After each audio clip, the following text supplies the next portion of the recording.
पेरू आणि पेरूमध्ये आपण इंटरक्रॉपिंगमध्ये म्हणजेच आंतरपीक म्हणून आपण कांद्याची लागवड केलेली आहे. आणि हे मिश्र व्यवस्थापनाचं आपलं जे काय आहे ते मॅनेजमेंट आपण केलेलं आहे बघा. आणि आता मिश्र व्यवस्थापन का, असे बरेच प्रश्न येतात. पलीकडं आपण पेरूमध्ये गहू लावला आहे आणि बाकीचा 2.25 किलो आपण बियाणे आपण काय म्हणू शकता तो एक शिंपून एक साध्या भाषेमध्ये. मग आता मिश्र व्यवस्थापनामुळे फायद्याचा जर विचार केला तर प्रत्येक पिकाची वेगळी सोय करण्याची गरज पडत नाही. म्हणजे पेरूला वेगळा खत पाणी, कांद्याला वेगळा खत पाणी असं नाही. तुम्ही एका पिकाला समजा तुम्ही खत सोडला तर दोन्ही पिकासाठी खत जातो. तुम्ही फवारणी घेतली तर ॲट ए टाईम एका वेळी तुमचं दोन्ही पिकं कवर होतात. तर हे मिश्र शेतीचं हे एक पॉझिटिव्ह पॉईंट आहे. आणि आता आपण दोन्ही पिकांची बारीक बारीक गोष्टीचं आपण व्यवस्थापन लक्षात घेऊ बघा. तर बघा आता पेरू आहे बघा आणि आता फळं लागलेत बघा. आणि ही जर व्हरायटीचा जर या विचार केला तर पिंक तैवान बरोबर आहे. पिंक तैवान व्हरायटी पेरूची आहे. त्याच्यानंतर आता हे अंतराचा जर विचार केला तर हे 8 फूट अंतर आहे बघा दोन ओळीमधलं. आणि 2 रोपांमधलं जे अंतर आहे ते आहे 6 फूट, म्हणजेच 8x6 या अंतराने आपण पेरूची लागवड केलेली आहे. आता मी पॉईंट लिहिलेत ह्याच्यामुळे माझ्याकडून एक सुद्धा पॉईंट मिस होऊ नये, त्यामुळे मी सगळे पॉईंट एक नोट करून ठेवलेत आणि प्रत्येक पॉईंटवर बोलायचं असं मी ठरवलं आहे. पेरूची व्हरायटी आहे पिंक तैवान. अंतर आहे 8x2 झाडामधलं अंतर 6 फूट. त्यानंतर क्षेत्र आता जवळपास हे 1.1 एकर क्षेत्र आहे. झाडांची संख्या जवळपास 1000+ आपले झाडांची संख्या आहे. याची लागवड केलेली होती बघा एप्रिल 2025 मध्ये. म्हणजे आता याला प्रॉपर 9 महिने कंप्लीट झालेले आहेत बघा. बरोबर आहे. सध्या जानेवारी एंडिंग चालू आहे. आणि पाणी व खत व्यवस्थापनासाठी आता आपण बघा ड्रीप इरिगेशन केलेलं आहे. 16 mm ड्रीप केलेलं आहे. तिथं 2 इंची सबलाईन आहे. तिथं आपली विहीर आहे, पाण्याची सोय आहे. आणि ड्रीपनं आपण याला जे वॉटर सोल्युबल खतं असतील समजा 19-19 असेल किंवा 12-61 असेल किंवा ह्युमिक ॲसिड असेल किंवा इतर कुठले मायक्रोन्यूट्रिएंट्स असतील ते आपल्याला आपण ड्रीपमार्फत आपण पेरूला सोडत असतो. त्याच्यानंतर पाण्याचं झालं. आणि खत व्यवस्थापन म्हणजे समजा सुरुवातीच्या 6-9 महिने आपल्याला ड्रीपनं सोय करायची. अधूनमधून आपल्याला याला रासायनिक खतं वगैरे टाकत राहायचे. आता कुठपर्यंत आलं आहे खत व्यवस्थापन. आता रोग आणि किडीबद्दल आपण बघा या इकडं बघा. आता हे 9 महिन्याची लागवड आहे बघा. आणि तुम्ही क्वालिटी बघू शकतात. आणि तिथे एक छोटं रोप आहे ते म्हणजे तूट झालेली.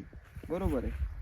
आता रोग आणि किडी बद्दल आता ह्याच्यावर मिलीबग एक सुरुवातीच्या टप्प्यात एक छोट्या साध्या प्रकारचा रोग आहे, तो अगदी कंट्रोल होऊ शकतो.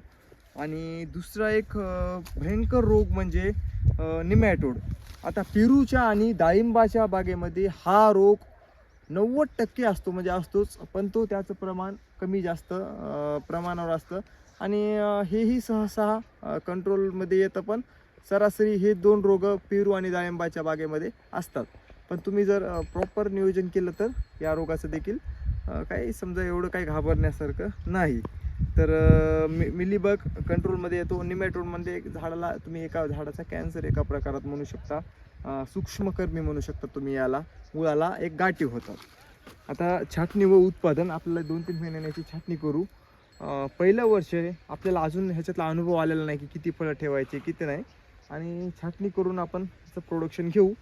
पण आपण व्हॅल्युएशनमध्ये असं ठरवलं आहे की कमीत कमी आपण याची प्रूनिंग करून ह्याची क्लिनिंग करून समजा आता हे 3-3 फळं आहेत. बरोबर आहे. आता हे काय करायचं, हे दोन्ही फळं काढून हे मधलं एक मोठं फळ ठेवायचं. बरोबर आहे. तर ह्याची क्लिनिंग करून आपल्याला ह्याला प्रॉपर 90च फळं ठेवायचेत. आणि अत्यंत कमीत कमी भावानं ह्याचं व्हॅल्युएशन करायचं. म्हणजे 30 रुपयानं जर भाव असेल जागेवर तर 9-2700 रुपयाला समजा जे काय असेल तर 20 रुपये असेल तर 20 गुणिले 90 आणि एका झाडाचं व्हॅल्युएशन गुणिले आपले 1000-1200 झाडं. तर आता मिश्र शेतीमध्ये बघा कांदा लागवड बघा. एक मिनटं. आता या कांदा लागवड बघू आपण. तुम्ही या इकडून. आता मिश्र शेतीमध्ये आपण याच्यामध्ये आंतरपीक पहिल्या वेळेस आपण आंतरपीक टोमॅटोचं प्रोडक्शन घेतलं आणि आता आपण यामध्ये कांद्याची लागवड केलेली आहे बघा. तर ह्याचं बियाणं आहे म्हणजे जी व्हरायटी आहे ती आहे जिंदल फुरसुंगी. तर त्याच्यानंतर बघा आता बियाणं हे आपल्याला हे शिपलेला कांदा आहे, त्याच्यामुळे आपल्याला एवढ्या एकर सव्वा एकरच्या एक समजा पेरूचं अंतर कापून आपण एक पाऊण एकरच्या आसपास धरू, आपल्याला पावणे 3 किलो आपल्याला बियाणं लागलेलं आहे. सरासरी तुम्ही 3 किलोच्या आसपास तुम्ही एकरी बियाणं इतकं लागतं एवढं ग्राह्य धरू शकतात. पुन्हा काय अजून लागवड दिनांक आहे आपला 9 नोव्हेंबर, म्हणजे आता प्रॉपर 3 महिने याला कंप्लीट झालेले आहेत बघा. आणि आता उत्पादन किती होतंय तर लोक म्हणतात की एकरी 200 कट्टा कांदा निघतो आणि 1 कट्टा असतं 50 किलोचं. तर लोक एवढं सांगतात, तर बघू आता आपण किती निघतंय. तर ठीक आहे, मी आधीच काही सांगत नाही की इतकं निघतंय तितकं निघतंय, असं करा तसं करा वगैरे. आता कांद्यावरचे प्रमुख रोग आहेत बघा. करप्या म्हणजे बघा, कांदा तुमचं जो रोप जेव्हा प्राथमिक अवस्थेत असतं तेव्हा तुमचं धुईमुळं, आबाळानं वगैरे बुरशीमुळं तुमच्या कांद्यावर करप्याचं प्रमाण म्हणजे करपा यायचं शक्यता असतं प्राथमिक अवस्थेत. त्याच्यामुळे तुम्हाला काय करायचं आहे, रेन पाईप असेल तर तुम्ही रेन पाईप टाकून याला पाणी वगैरे मारून हे धुवून घेऊ शकता. किंवा दुसरं म्हणजे तुम्ही त्याला बुरशीनाशक वगैरे फवारल्यावर हे रोग प्रॉपर म्हणजे नाहीसा होते वगैरे, म्हणजे जायच्या स्थितीत असतोच समजा. करपा आणि टिप बर्न किंवा याला पानं करपायचा हा एक रोग आहे बघा. त्याच्यानंतर डाउनी विल्ड्यू हा एक थोड्या प्रमाणात एक समजा रोग म्हणले की एवढं असं बावचळून जाऊ नका, एक नॉर्मल एक किडी आणि रोगाचं व्यवस्थापन आहे. आता बघा खताचं व्यवस्थापन जर आपण विचार केला तर बघा, भेसळ डोसमध्ये आपण याला सिंगल सुपर फॉस्फेट 1 पोतं म्हणजे 50 किलो आणि 10-26-26 1 पोतं म्हणजे ते 50 किलो आपण याला भेसळ डोस दिलेला आहे. त्याच्यानंतर दुसरा खताचा डोस आपण DAP 70 किलो म्हणजे सरासरी 1-1.5 बॅग तुम्ही ग्राह्य धरू शकतात, आपण DAP दिलेला आहे. आणि पाणी व्यवस्थापनासाठी बघा आपण हे रेन पाईप आतरलेले आहेत. आता हे 8-8 फुटाचे माले आहेत बघा, ओळी आहेत. आणि 8-8 फुटामध्ये एक रेन पाईप वापरलेला आहे. जय किसान कंपनीचं हे रेन पाईपचं बंडल आहे, 40 mm. तिथं 2 इंची सबलाईन आहे, 3 HP मोटर आहे. आणि अशा प्रकारे आपण हे व्यवस्थापन केलेलं आहे. कांदा, पेरू आणि पलीकडं गहू आहे बघा. चला आपण जाऊ आणि आपण व्हिडिओचा शेवट करूया तिकडे जाऊन.